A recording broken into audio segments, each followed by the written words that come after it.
Բարելույս սիրելի հայրենակիցներ, օրը Կիրակի է, ուղիղ մեկ շաբաթ է անցել ընտրություններից, այսօր մեր խոսելու օրն է նաև Կիրակի, եւ ուզում եմ ձեզ ասել, որ այսօր ժամ 6-ին կենտրոնական ընտրական հանձնաժողովը ամփոփելու է եւ վերջնական արդյունքները հրապարակելու է։ Ինչ է մեզ սպասվում, եկեք քննարկենք։ Ուրեմն նախ ուզում եմ անդրադառնալ ազատ, արդար, թափանցիկ ընտրությունների չափանիշներին։ Արդյոք նախընտրական շրջանը ազատ էր։ Ես կարծում եմ, որ ազատ չէր։ Ինչու՞, որովհետև վարչական ռեսուրսը ԱԱԾ-ական բարքերը երկրում վխտում էին եւ մենք կոնկրետ գյուղ ենք գնացել, որտեղ ԱԱԾ-ն մեզ հետևում էր։ Մենք գյուղերում ենք եղել, որտեղ ԱԱԾ-ն զանգում էր գյուղապետերին, ասում էր, ինչ եք թույլ տվել, որ այս մարդիկ գան ստեղ, այս ինֆորմացիան էլ կար։ Եվ չէ՞ անհասկանալի, այսինքն ով կարա մեզ ասի մենք ուր ենք գնում, դրա մասին այդ ժամանակ մենք մեր բրիֆինգներից մեկում ասեցինք, բայց ազատ էր թե չէ, ես կարծում եմ ազատ չէր։ Եթե մարդը կամերայից փախնում է, ուրեմն ազատ չի։ Եթե մարդուն լայքի համար ազատում են աշխատանքից, ուրեմն ազատ չէ։ Այսինքն ազատ, ասել ազատ ընտրություններ էին նախընտրական շրջանում, այդպես չի։ Փողի, ադմինիստրատիվ ռեսուրսի, այդ այլանդակությունների ֆոնին, ասենք ոնց կարա լինի այս իրավիճակում ազատ։ Գանք արդարին։ Արդյոք քվեարկության process-ը եւ ձայների հաշվարկը եւ ինչ որ տեղի էր ունենում, հենց օրը արդար էին բոլոր պայմաններով, չափորոշիչներով, նախընտրական քարոզարշավի ընթացքում։ Այսինքն արդար կոնցեպտը կիրառվում է նախընտրական ամբողջ քարոզարշավից մինչև քվեարկության օր։ Նախընտրական քարոզարշավի ժամանակ բոլոր տեխնացուները, գրեթե բոլորը H1-ում 2 եթեր են ունեցել։ Ես ունեցել եմ 1 եթեր։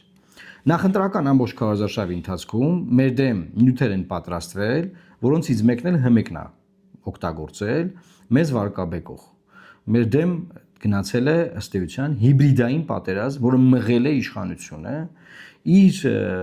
պրոքսի կառույցների կողմից, բայց այդտեղ H1 կա, H1-ի պարագան պրոքսի չի կարող անել, որտեղ մեր հարկերով վճարվող բան է, այսինքն արդար չէր, պայմանները հավասար չէին, մեդիան հավասար չէր ծածկում բոլորիս, այսինքն այն պարագայում ազատ չէր, այս պարագայում էլ արդար չէր։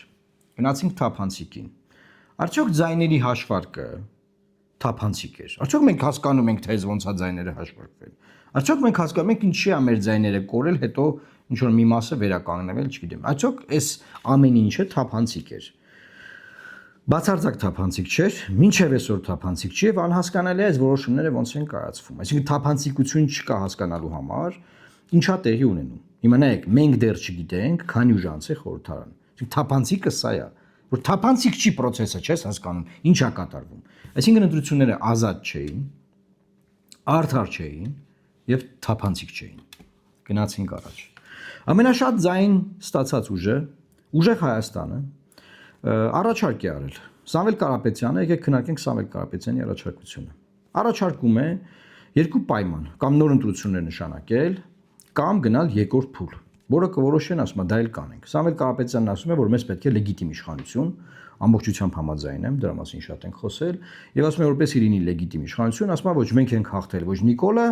հետեւաբար ասում է, պետք է լինի երկրորդ փուլ։ Եվ նա գտնում է, որ օրենքով երկրորդ փուլի եթե լինում է, երկրորդ տեղ ուժը, այսինքն Ուժեղ Հայաստանը, եւ առաջ տեղի ուժը, այսինքն քաղ պայմանագիրը գնում են երկրորդ փուլի ընտրության։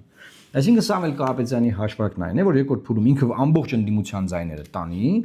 եւ փորձի այդ ձևով հաղթել Նիկոլ Փաշինյանին։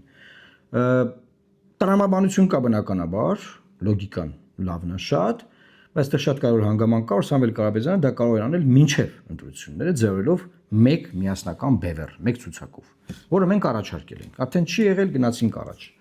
Հիմա այս տրամաբանական առաջարկը, որը որ շատ լավ կլինի, եթե սահմանադրական դատարանն է, ԿՀ-ն, չգիտեմ ով է, իրենք դիմում են այդ մարմիններին, ասում է ՍԴՆ թող որոշի։ Որոշի, որ հա, այս խախտումների ֆոնի վրա առաջարկվում է երկրորդ փուլ։ Շատ լավ։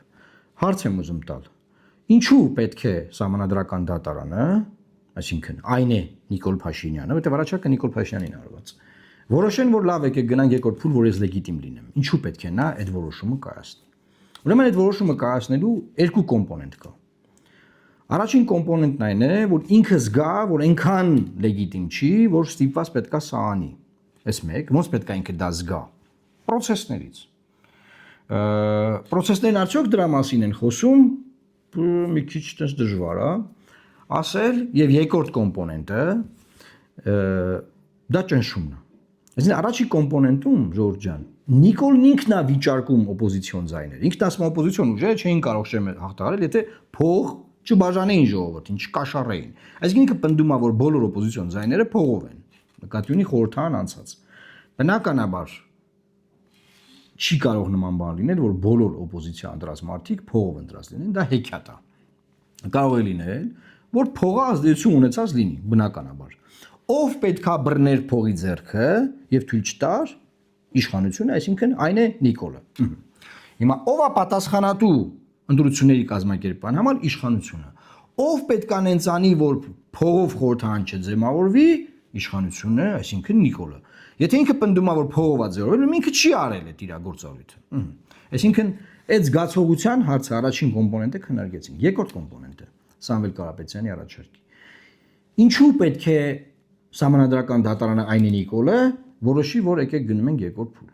Ճնշում կա արդյոք նրանց նկատմամբ։ Կա փողոց։ Այն գիշերը որ ինքը մտավ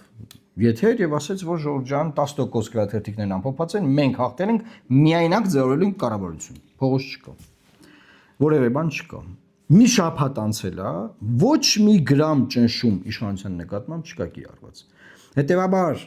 Սամվել Կարապետյանի առաջարկը կարող է կյանքի կոչվել, եթե ճնշում գործադրվի իշխանության վրա։ Իշխանության վրա ճնշում կարող է գործադրվել, էլի եմ ասում, երկու կոմպոնենտով։ Ցույց տալ, որ դու լեգիտիմ չես, դելեգիտիմացնել եւ երկրորդ փողոցային ճնշումը։ Հիմա փողոցային ճնշումը չկա։ Գնացինք առաջ։ Ինչ գործիք ունի ինդիմությունը, կոնկրետ Սամվել Կարապետյանի ձեռքին, հենց հիմա ինչ կա։ Սամվել Կարապետյանը կարող է հայտարարել, որ իրենք ամենախոշոր ուժն են սպայն, որ մենք պահանջում ենք երկրորդ փուլ։ Եվ եթե երկրորդ փուլը չեղավ, կամ նոր ընտրություններ ոնց որ ինքն ասում է, մենք մանդատները չենք վերցնելու, Քոչարյանն անկել ասում են, եթե իրանք չվերցնեն, մենք էլ չենք վերցնի, այսինքն խորհրդարանի ընդդիմությունը կվիճարկի լեգիտիմությունը ձևավորված պարլամենտի։ Եվ դրա կլինի ճնշում Փաշինյանի վրա, որ ինքը գնա երկրորդ փուլի։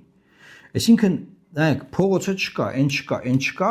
բայց կա մի հատ գործիք իրանց ձեռքում։ Ճնշել իշխանությանը լեգիտիմությունը վիճարկելով։ Եվ ասել, որ եթե մենք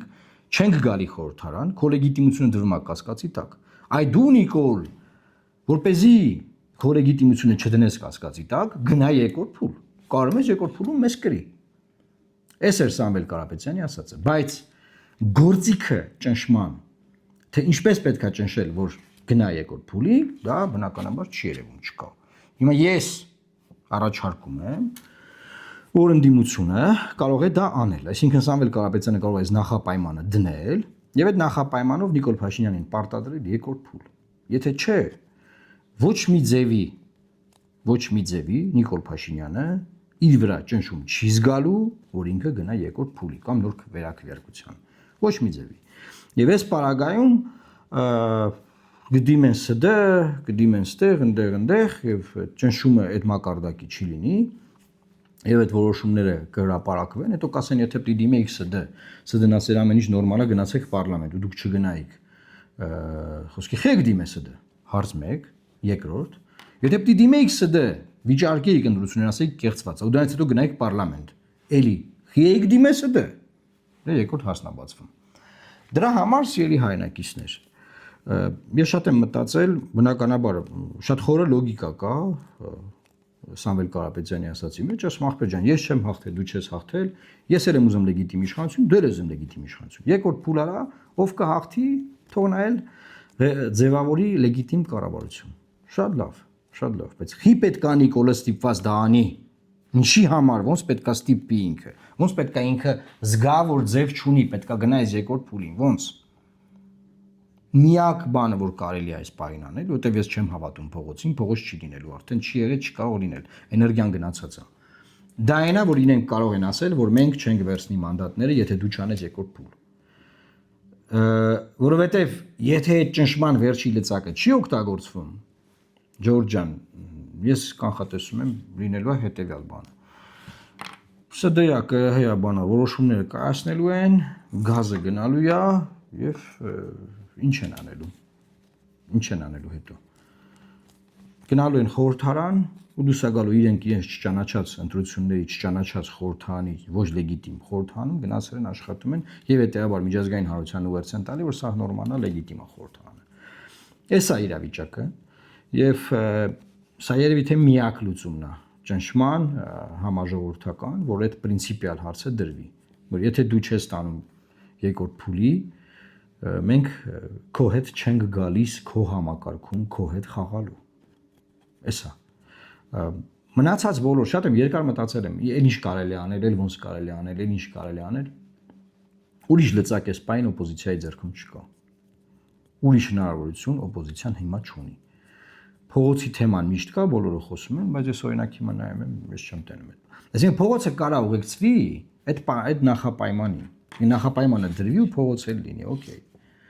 Եվ ձեզ ասեմ, որ եթե նախապայման դրվի նման, որ ժողովուրդը տենա, որ այս օպոզիցիան չի հարմարվում գնա մանդատները վեկալի, այլ նախապայմանա դրել, կարա դուրս գա փողոց։ Եթե չկա նախապայման, ուղղակի առաջարկ, որ բանը Նիկոլը առաջարկում ենք քեզ կամ անվավեր ճանաչես գնանք նորից ընտրության, կամ երկրորդ փուլ դնես, ես ու դու գնանք երկրորդ փուլում տենանք ով կկրի, օքեյ։ Առանց ճնշման այդ որոշումը չի կայացվելու, ճնշման գործիքների մասին էլ ես խոսեցի։ Հետ գալով նորից ազատ, արդար, թափանցիկ չափանիշներին, այս 3 չափանիշներն էլ վերջին 9 տարում առաջին անգամ դրվել են հարվածի տակ։ Շատ անկեղծ պետք է լինենք ասել, որ 18 թվականին, 21 թվականին չեն եղել նման բաներ։ 21 թվականին էլ ա եղել պոլարիզացիան, բևեռացվածությունը, բայց չի եղել sense բան, որ ասենք տարբեր ուժերից, տարբեր ձայներ, ասենք գտնենք ուրիշների վրա դրած, բայց չի եղել sense բան։ Կարան ասեն բան, միմյանց են ասեն բարդակ էր բան, հոգնել ինչ, այ քեզ բան։ Միակ մարմինն է, որ պետքա չհոգնի այդ օրը աշխատի, այդ մի օրն է աշխատում։ Այդ օրը հոգնում է ու տես խնդրեմ առաջանում։ Չկա տենց ճիշտ, սենց ասեմ։ Չկա այդ ձևի ճիշտ։ Այսքանն է ուզում ես ասել եւ իմ հետեւորդներին ուզում եմ ասել, որ ուշադիր եղեք, մի ընկճվեք բացարձակապես, այս պահին մենք ահավոր հարցակման տակ ենք, թե պայմանագրի տարբեր ներկայացուցիչների կողմից, թե Հանրապետական կուսակցության Սերժ Սարգսյանի տարբեր ներկայացուցիչների կողմից, բայց դա նորմալ է, երբ որ դու ճիշտ բան ես ասում, ճիշտ ես ասում, բոլոր կողմերից խփում են, երբ որ ոչ մեկի կողմը չես բռնում, ճիշտն ես ասում, քեզ խփում են երկու կողմից։ Դա ինչ է մեզ տալիս, մենք ավելի ենք ուժեղանում եւ ճպտում ենք։ Լավ մնացեք, տարածեք անպայման եւ Աստված պահապան Հայաստանի Հանրապետությանը։ Սպասենք ժամը 6-ին ԿՀ որոշմանը։